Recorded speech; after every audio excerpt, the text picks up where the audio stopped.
سلام تخاطلتنا الشانل كما تخونوا أبزن لهم حيزي قريبا زلوخ مدب نكوباني عدان أسمرا مالت أسمرا ماينين شير كامباني زملكت كوينو بمارتين زمرمان تباهل جرماناوي أبتي أب بمبادره أمهنات ركب مأكل المتسعرين ايزي كوبانيا مبسح بمقبار بماناجر نايت بوتا تسنيو أبتي زهنت زلو تكال عدد دحر مكيالو نتعدتو أملكيتو أب ريتسي بيكن تباهلو زفلت ويب سايت بعلت 20 شمونتن لكاتيت كلتشان 20 شدوشتن نتعدتو أملكيتو زصحفو تبصابي خون እዚ ማርቲን ዘመርማን ዝበሃል ዘሎ ሰብ ማለት ወይ ጸሓፋይ ናይዚ ሪፖርት ዓርክ ሰውራ ኤርትራ ኮይኑ ካብ 1970ታት ጀሚሩ ንኤርትራ ዝፈልጣ ፍሪላንስ ጋዜጠኛ እዩ ማለት ብውልቁ ዝሰርሕ ጋዜጠኛ እዩ ብዛዕባ ኤርትራ እውን ዝጸሓፎ መጽሓፍ ኣለዎ ናይ ባሕቂ ንኤርትራ ዓቢ ደገፍ ዘለዎ ሰብ እዩ ከምዚ ነጻ ጋዜጠኛ ገለ ኣይኮነን ንኽትፈልጥዎ ዝኣክል ማለት እዩ ማለት ብዛዕባ ኤርትራ ብዙሕ ዝምባለ ዘለዎ ሰብ እዩ ማለት እዩ እዚ ማለት ግን እዚ ኣብዚ ቀሪቡ ዘሎ ጸብጻብ ሓሶት እዩ ማለት ኣይኮነን ኣነ ኣረጋጊጸ ይፈልጥ ሓሶት ወይ ዝተጋነነ ከም ዘይኮነ ምክንያቱ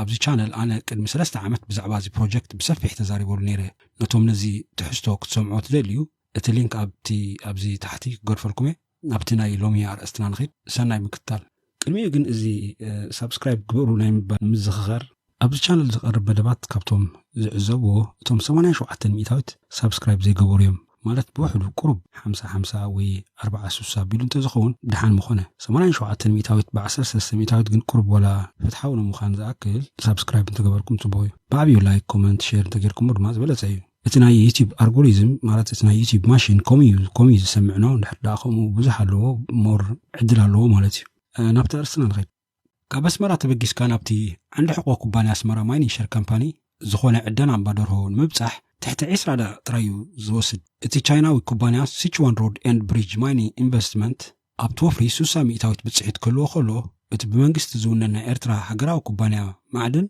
انامكو دما نتي زترفه 4 ميتاوت بتصحيت يوننو اسمراش ماينينج شير كامباني اب مبادرو تراي زيكونه اب دباروا عدنفاس كوبون ورقي برور نحاس زينكن المفراي ثلاثه توسخ فعالات له اتشانكل 300 متر نوحاتن 850 متر صفحاتن زلو عدنا ناي مبادرهو ابز حجي وان نخفوت عدنا مالت اوبن بيت ماينين يدالولو ابز بوتا يؤتي ماكلاي متصاري فابريكا فلوتيشن بلانت زهنت زلو እዚ ፋብሪካ እዚ ካብ ኩሎም ናይ ኣስመራ ማይኒንግ ሼር ካምፓኒ ዕደና ዝመጽእ ማዕድናት ንኤክስፖርት ዝኸውን ተዳልዩ ዝጻረየሉ ቦታ ክኸውን እዩ ናይ መከላኸሊ ቆቢዕ ዩኒፎርም ክዳን ድልዱል ሳእንን ተኸዲንና ጉዕዞና ጀመርና ስእሊ ምልዓል ጸገም የለን ዝሕባእ ነገር የብልናን ይብል ፍራንሲስ ዳርፓተም ዜጋናይ ጋናን ፕሮጀክት ማናጀር ናይ ኣስመራ ማይኒንግ ሼር ካምፓኒ ኮይኑ ኣብቲ ዕደና ማእከል ዝመርሓኒ ዝነበረ እዩ 1.5 ሚሊዮን ኪዩብ ሜትር ዝሕዝ ድሮ ብማይ ዝመልአን ነቲ መጻረይ ፋብሪካ ጽሩይ ማይ ዘቕርብን ዲጋ ሓሊፍና ናብቲ ዝለዓለ ጫፍ ናይቲ ማዕድን ማእከል ደየብና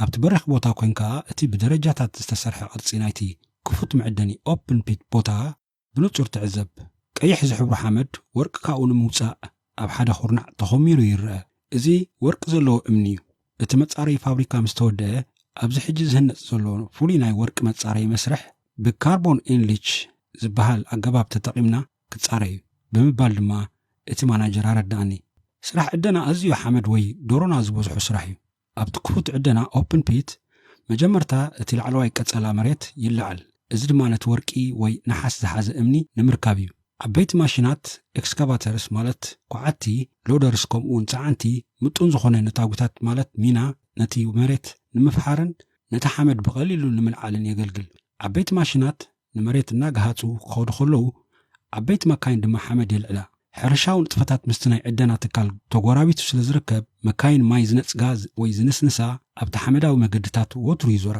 እዚ ንከባቢ ካብ ዶሮና ንምክልኻል ዝግበር ግድን ክውሰድ ዘለዎ ስጉምቲ እዩ በዛ ኣገባብ እዚ ዕደናን ሕርሻን ኣብዚ ጸቢብ ከባቢ ብሰላም ክቕጽሉ ይኽእሉ ኣብቲ ጎረቤት ዘሎ ናይ ሕርሻ ግራውቲ ዝበቕሉ ኮሚደርን ቆስጣን ዝኣመሰሉ ኣትክልቲ ካብቲ ዕደና ማእከል ብዝወፅእ ሓመድ ክብከል ስለ ዘይብሉ ካብቲ ቁርባ ኮይኑ ማናጀር ዳርፓተም ናብቲ ማእከል መዕደኒ የመልክት ኣውዩ እቲ ንኣርባዕትዩ ማዕድናት ናይ ኣስመራ ማይኒንግ ሼር ካምፓኒ እምባደርሆ ድባርዋ ጉፖን እቲ ትሕቲ መሬት ዝካየድ ዕደና ናይ ዓድንፋስን ዘገልግል ፋብሪካ መጻረይ ዝህነፅ ዘሎ ኣብዚ ፋብሪካ እዚ እቲ ዝተጣሕነ እምኒ ዝያዳ ተጻርዩ ናብ መስርሒ ፋብሪካታት ንምልኣኽ ይዳሎ ኣብ ዙርያ እቲ ፋብሪካ ድማ 30 ሜጋዋት ዘመንጩ መመንጨዊ ሓይሊ ኤሌክትሪክ ቤት ጽሕፈታት ናይ ቴክኒክ ክፍልታት መመገቢ ኣዳራሽን ንእሽቶ ክሊኒክን ይህነፅ ኣለዉ እቲ ብነዳዲ ዝሰርሕ መመንጨዊ ሓይሊ ነቲ ናይ ማዕድን ትካል ካብ ህዝባዊ መስመር ናይ ኤሌክትሪክ ወጻኢ ብርእሱ ከም ዝመሓደር እዩ ዝገብሮ ኣብ ኢንዳስትርያዊ ምፍራይ ማዕድናት ዝሳተፍ ሰብ ነቲ ብልምዲ ዝፍለጥ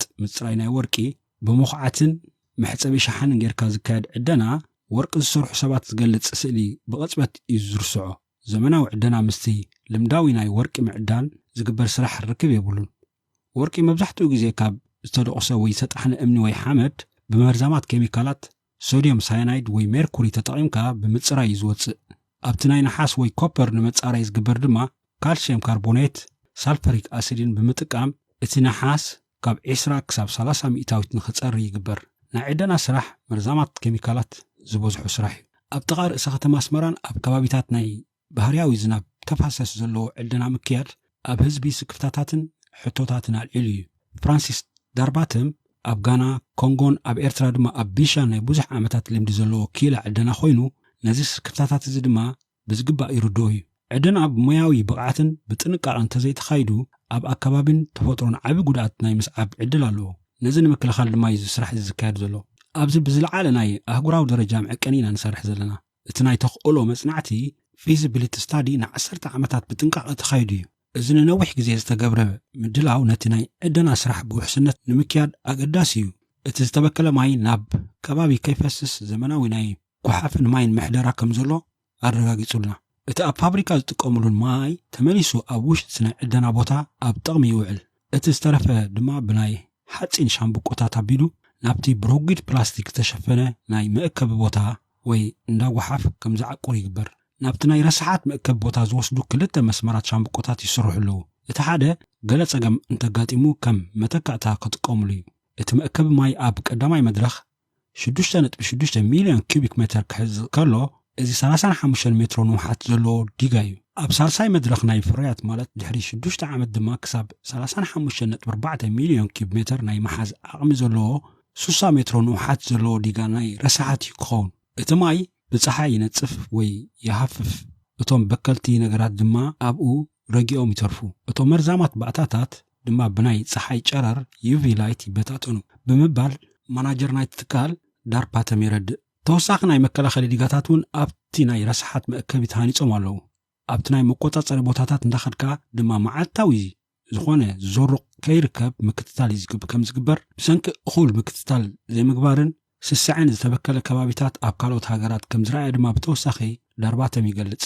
ብዛዕባ ፖሊሲ ዕደና ኤርትራ ከመይ ትገልጾ ተባሂሉ ዳርባተም ዝተሓተተ ኣነ ፖለቲከኛ ዘይኮነስ ኢንጂነርን ማናጀርን ትካል ዕደና እየ። ይኹን እምበር ኣብዚ ዝለዓለ ደረጃታት ስራሕ ከም ዝስራሕ እየ ዝርኢ።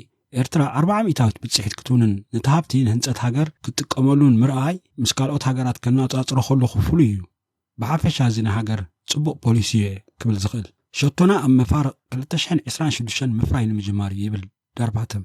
ሽዑ ካብ 1,000 ክሳብ 1,200 ዝኾኑ ሰባት ካብዚ ከባቢ ጽቡቕ ክፍሊት ዘለዎ ስራሕ ኣብዚ ክረኽቡ እዮም። መንግስቲ ኤርትራ ኣብ ውሽጣዊ ዓቕሚ ሰብ ሎካል ወርከርስ ስለ ዘተኩር እቶም ወፍሪ ዝገብሩ ኩባንያታት ነዚ ክቕበልዎ ኣለዎም። ብቑዓት ኤርትራውያን ክኢላታት ድማ ኣለዉ። ካብ ኢንስቲትዩት ቴክኖሎጂ ኤርትራ ማይ ነፍሒ፣ ብጂኦሎጂ፣ ኢንጂነሪንግ ዕደናን ኬሚካላዊ ኢንጂነሪንግ ዝተመረቑ መንእሰያት ኣብ ዕደናታት ቢሻን ዛራን ብዙሕ ተመክሮ ዝኣከቡ ብዙሓት እዮም። ኩባንያ ኣስመራ ማይኒንግ ሼር ካምፓኒ ንዝለዓለ መኽሰብ ንምርካብ ዘኽእል ብሩህ ተስፋ ኣለዎ። እቲ ዝዓበየ ዕድሉ እቲ ኣብ ድባርዋ ዝርከብ ካብ 2024 ጀሚሩ ነሓስ ዘፍሪ ዘሎ ማዕድን እዩ። እቲ ካብኡ ዝርከብ ነሓስ ካብ 13 ክሳብ 16 ሚእታዊት ፅሬት ስለ ዘለዎ ብቐጥታ ንደገ ይለኣኻ ኣሎ። ምክንያቱ ካልእ ምምስራሕ ከተካይደሉ ስለ ዘየዋፅእ። እቲ ካብ ድባርዋ ዝርከብ መኽሰብ ድማ ነዚ ኣብ እምባ ደርሆ ዝካየድ ዘሎ ህንፀት ንምምዋል ይውዕል ኣሎ።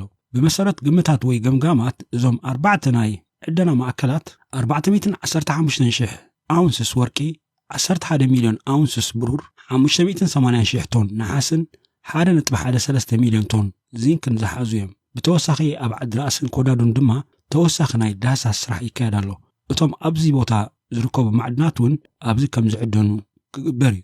ነዚ ንምፅራይ ወርቂ ትጥቀሙሉ ካርቦን ኢንሊች ዝበሃል ኣገባብ ማለት እንታይ ማለት እዩ ወይ ብኸመይ እዩ ዝሰርሕ? ኣብ መስርሕ ካርቦን ኢንሊች እቲ ዝተጣሕነ ወርቂ ዝሓዘ እምኒ ምስ ማይን ሳይናይድን ኣብ ታንክታት ማለት ዓበይቲ ፊስቶታት ይሕወስ። ኣብኡ ወርቂ ይፍለሞ ምስቲ ንጡፍ ካርቦን ኣክቲቭ ካርቦን ይተሓሓዝ። ጸኒሑት ወርቂ ካብቲ ካርቦን ተፈልዩ ይውሰድ። እቲ ዘይጠቅም ዝተረፈ ፈሳሲ ድማ ናብቲ ካብ ፋብሪካ 4 ኪሎ ሜትር ርሒቑ ዝርከብ መእከቢ ኣብኡ ይለኣኽ ወይ ኣብኡ ይጓሓፍ። እዚ ካርበን ኢንሌጅ ሳይክል ብዙሕ ሕማቕ ሳዕብን ዘይገድፍ ኣብቲ ዝግበር ብዙሕ ናይ መሬት ስራሓት ዘየልዮን ውሑድ ሰዓት ዝሓትት ሜላ እዩ። እቲ መርዛም ኬሚካል ሳያናይድ ዝበሃል ድማ ካብቲ መስርሕ ብሓያል ናይ ኬሚካላዊ ምሕዳር ካብቲ ሲስተም ከም ዘይወፅዩ ዝግበር። ንናይ ኤርትራ ስነ መሬት ብዝምልከት ብጂኦሎጂያዊ ኣጠማምታ 60 ሚእታዊት መሬት ኤርትራ ኣካል እቲ ኣራብያን ኑቢያን ሺልድ ዝበሃል እዩ። እዚ ሺልድ እዚ ልዕሊ 570 ሚልዮን ዓመታት ዕድመ ዘለዎን ኣእማን ዝሓዘ ክኸውን ከሎ ሓደ ካብቶም ዝዓበዩን ብቐሊሉ ዝኳዓት ማዕድናት ዘለዎም ቦታታት ዓለም እዩ። ወርቂ፣ ብሩር፣ ነሓስ፣ ዚንክ፣ ማንጋነዝ፣ ኒከል፣ ታንታሉም፣ ክሮማይትን ዩራኒየምን ይርከብዎ። ጥንታዊት ግብፂ ነቲ ዝነበረ ሃብቲ ወርቂ ካብቲ ኣብ ኑቢያ ናይ ሎሚ ሱዳን ዝነበረ ማዕድናት እያ ረኺባቶ። እቲ ኑቢያ ሺልድ ኣብ ኣፍሪቃዊ ፕሌት ክርከብ ከሎ እቲ ዓረብ ሺልድ ድማ ኣብ ኤስያ ይርከብ። እዞም ክልተ ሺልድታት ቅድሚ 25 ሚልዮን ዓመታት ባሕሪ ኤርትራ ምስ ተኸፍትዮም ተፈላለዮም። ጂኦሎጂስትታት ከም ዝግምትዎ ኣብዚ ዞባ እዚ ልዕሊ 6,000 ሃብታም ናይ ወርቂ ቦታታት ኣለዉ። ሓደ ካብቲ ኣብ ኤርትራ ዘሎ ዕድና ፍሉይ ዝገብሮ ፅሬት እቲ ማዕድን እዩ። ንኣብነት ኣብ ድባርዋ ዝርከብ ነሓስ ካብ 13 ክሳብ 16% ፅሬት ክህልዎ ከሎ ኣብታ ብደረጃ ዓለም ዝለዓለ ነሓስ ዘለዋ ሃገር ቺለ ግና እቲ ፅሬት ናይቲ ነሓስ 0.65% ጥራይ እዩ። ንሎሚ ዝበልክዎ ትሕዝቶ እዚ ዝመስል ነይሩ። ተስፋ ይገብር ዝጠቅም ሓበሬታ ረኺብኩም ክትኮኑ ስለ ዝተኸታተልኩምኒ ብልቢ ዘመስግን። ነዚ ትሕዝቶ እንተፈቲኹሞ ላይክ ሸር ብምግባር ደገፍኩም ግለፁ። ሰሰናይ ኣብ ቀጻሊ ይራኸበና። ቻው።